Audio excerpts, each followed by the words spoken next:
ఎర్రటి ఎండలను సైతం లెక్క చేయకుండా అశేషంగా తరలి వచ్చిన మా మహబూబాద్ పార్లమెంటులో ఉన్నటువంటి నా కాంగ్రెస్ పార్టీ సోదరులకు, సోదరిమణులకు, తమ్ముళ్లకు, అన్నలకు, నాయకులకు అందరికీ పేరు పేరున పాదాభివందనాలు తెలియజేస్తా ఉన్నాను.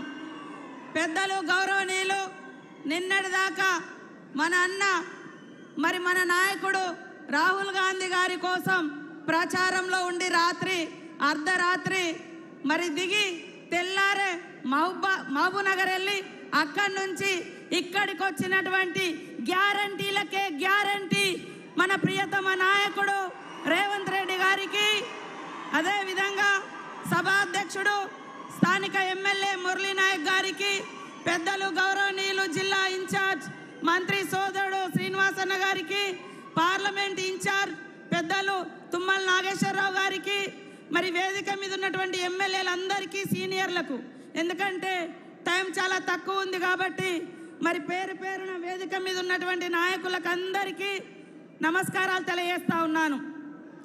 బలరాం నాయక్ గారంటే ఒక బోలా శంకరుడు. ఆయన ఎవరికి మోసం చేసినోడు కాదు, ఎవరికి అన్యాయం చేసినోడు కాదు. ఇద్దరం కూడా వేరు వేరు పార్టీలలో ఆయన 2009 నుంచి 14 వరకు కేంద్ర మంత్రిగా, పార్లమెంట్ సభ్యుడిగా ఉన్నప్పటికీ, నేను ములుగు అసెంబ్లీ ఎమ్మెల్యేగా ఉన్నప్పటికీ అన్న చెల్లెల్లా కలిసి ఉన్నాం.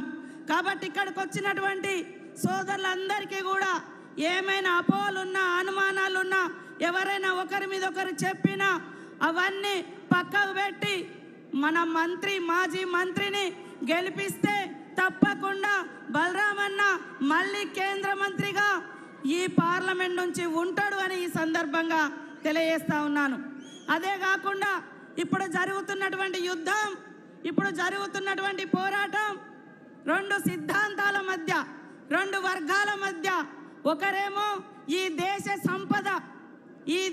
సంపద దోచుకొని తన దోస్తులకు దోచిపెడుతున్నటువంటి, గాంధీని చంపినటువంటి, ఈ దేశానికి స్వతంత్రం తెచ్చినటువంటి గాంధీని చంపినటువంటి, గాడ్సే సిద్ధాంతం అనుసరిస్తున్నటువంటి బీజేపీకి నాయకత్వం వహిస్తున్నటువంటి మోడీ గారికి, ఒకరేమో ఈ దేశం కోసం ప్రాణాలు అర్పించినటువంటి గాంధీ సిద్ధాంతాన్ని, ప్రేమను, అహింసను అనుసరిస్తూ పేదల కోసం అసమాన పోరాట యోధుడిగా తయారై ఈరోజు కన్యాకుమారి నుంచి కాశ్మీర్ వరకు ప్రజల కష్టాలన్నీ తెలుసుకొని నఫరత్ కే దుకాన్ మే నఫరత్ కే బాజార్ మే మొహబ్బత్ కే దుకాన్ కోల్ గయే అనేటువంటి మన రాహుల్ గాంధీ నాయకత్వం వహిస్తున్నటువంటి గాంధీ సిద్ధాంతానికి మధ్య జరుగుతున్నటువంటి పోరాటం. కాబట్టి ఇవాళ పేదల మీద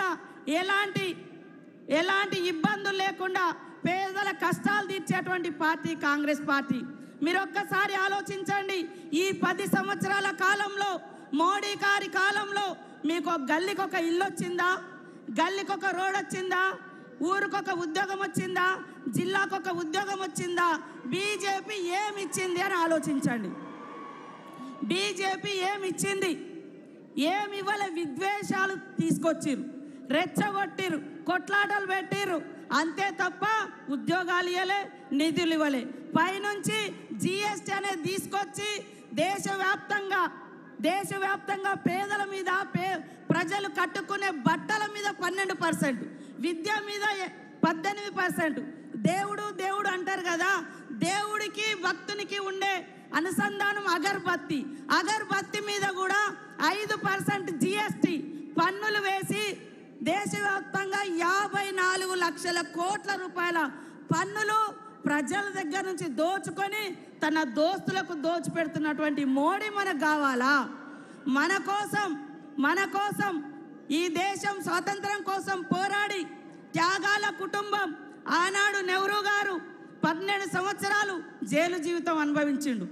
ఇందిరమ్మ ఈ దేశం నా దేహం ముక్కలైనా పర్వాలేదు కానీ ఈ దేశాన్ని ముక్కలు కానియను, దేశ సమైక్యత కావాలి, భిన్నత్వంలో ఏకత్వమే జాతి యొక్క అస్తిత్వం అని నిలబడ్డటువంటి మహనీయురాలు మరి అలాంటి వారసత్వం నుంచి వచ్చినటువంటి రాహుల్ గాంధీ గారిని గెలిపించడం కోసం ప్రతి ఒక్కరు కూడా కష్టపడాల్సిన అవసరం ఉంది. ఇవాళ కాంగ్రెస్ ఉన్నప్పుడు 100 రోజుల పని తీసుకొచ్చింది. ఉపాధి హామీ చట్టంతో పాటు పోడు భూముల హక్కు చట్టం, విద్యా హక్కు చట్టం, 80 కోట్ల మందికి పైగా రేషన్ కార్డులు ఇచ్చి ఆహార భద్రతా చట్టం, ఇలాంటి ఎన్నో చట్టాలు తీసుకొచ్చారు. మరి మోడీ గారు ఏం తీసుకొచ్చారు? మోడీ గారు ఆ చట్టాలకు తూట్లు పొడిచే విధంగా రేపు మనకిచ్చినటువంటి మనందరి ఆత్మగౌరవానికి ప్రతీక భారత రాజ్యాంగం. భారత రాజ్యాంగాన్ని మార్చేటువంటి కుట్ర జరుగుతుంది. భారత రాజ్యాంగం మార్చబడితే యుగాల నాటి మన సంస్కృతి వస్తే దళితుడు ఎక్కడ పుట్టినంటాడు, అరికాళ్ళ కాడ పుట్టిండు కాబట్టి నువ్వు అంటరాని వాడు అని చెప్పేటువంటి సిద్ధాంతం వస్తుంది. సమానత్వం అనేటువంటి రాజ్యాంగ హక్కులను ఈ మోడీ కాలంలో, రాబోయే కాలంలో కోల్పోబోతున్నాం. దయచేసి ఇక్కడున్నటువంటి ప్రతి ఒక్కరూ ఆలోచించండి. రాహుల్ గాంధీ గారు ఈ దేశం కోసం పడుతున్నటువంటి కష్టాన్ని అర్థం చేసుకొని, ఇక్కడ మా మీద మీకు ఎవరికైనా భిన్నాభిప్రాయాలు ఉండొచ్చు, కానీ అక్కడ ఉన్నటువంటి నాయకుని మీద భిన్నాభిప్రాయాలు ఉండి ఈ ఎలక్షన్లలో మేము పనిచేయమంటే అలాంటి వాళ్ళు పార్టీకే అవసరం లేదు. అలాంటి వాళ్ళు పార్టీకి అవసరం లేదు. ఇక్కడ నిలబడ్డది బలరాం నాయక్ గారు కాదు, రాహుల్ గాంధీ గారు. రేవంత్ రెడ్డి గారి యొక్క గౌరవాన్ని పెంచే ఎన్నికలు, రాహుల్ గాంధీ గారి యొక్క గౌరవాన్ని పెంచే ఎన్నికలు. కాబట్టి ప్రతి ఒక్కరూ కష్టపడాల్సినటువంటి ఎన్నికలని తెలియజేస్తా ఉన్నాను. దయచేసి ఈనాడు ఇక్కడున్నటువంటి సోదరులు కూడా, మా లంబాడా సోదరులు, కోయ, గోండు, ఆదివాసీ నాయకపోడు సోదరులు అందరూ కూడా ఐక్యంగా కాంగ్రెస్ పార్టీ మన అందరికీ ఎస్టీ రిజర్వేషన్ ఇచ్చింది.